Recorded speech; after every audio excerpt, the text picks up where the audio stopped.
সবাই বলে না যে ফ্যামিলির বিরুদ্ধে গিয়ে কখনো বিয়ে করা ঠিক না।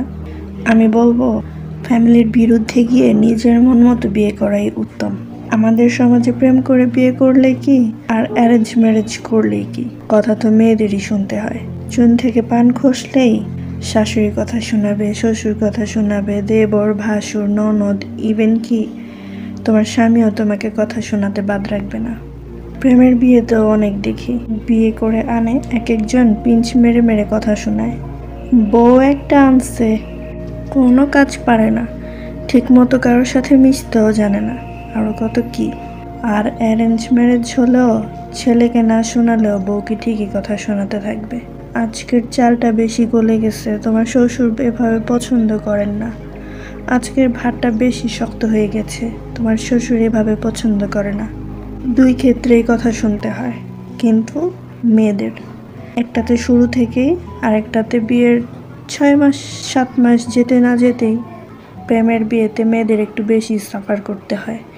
এখানে হাজব্যান্ডরা বিয়ে পর্যন্তই সাপোর্ট করতে পারে, তারপর আর কিছুতেই না। আর অ্যারেঞ্জ ম্যারেজের ক্ষেত্রে আজীবন মেয়েকে শোনায়, বাপ মা জোর করে বিয়ে দিছে, সে বিয়ে করতে চায় নাই, পছন্দ ছিল না।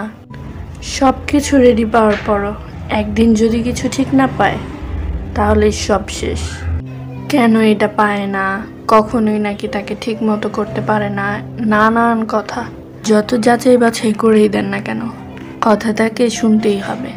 এর জন্য হয় মেয়েদেরকে ছোট থেকে মেন্টালি প্রিপেয়ার করতে হবে যে আজীবন কথা শুনেই পার করতে হবে, আর নয়তো ছেলেদের এমন পরিবেশে গড়ে তুলতে হবে যে তাদের যাতে বিয়ের পর মেন্টালিটি এমন না হয়ে যায় যে আমি টাকা ইনকাম করতেছি, আবার আমি কেন হেল্প করব, আমাকে সব করে দিবে, ওর আর বাসায় তেমন কি কাজ।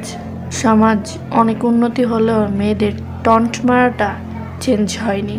সবাই ভালো থাকবেন, সুস্থ থাকবেন, লাইক ফলো দিয়ে পাশে থাকবেন, আর কমেন্টসে জানাবেন সবচেয়ে বেশি কোন কথাটা শুনতে হয়েছে।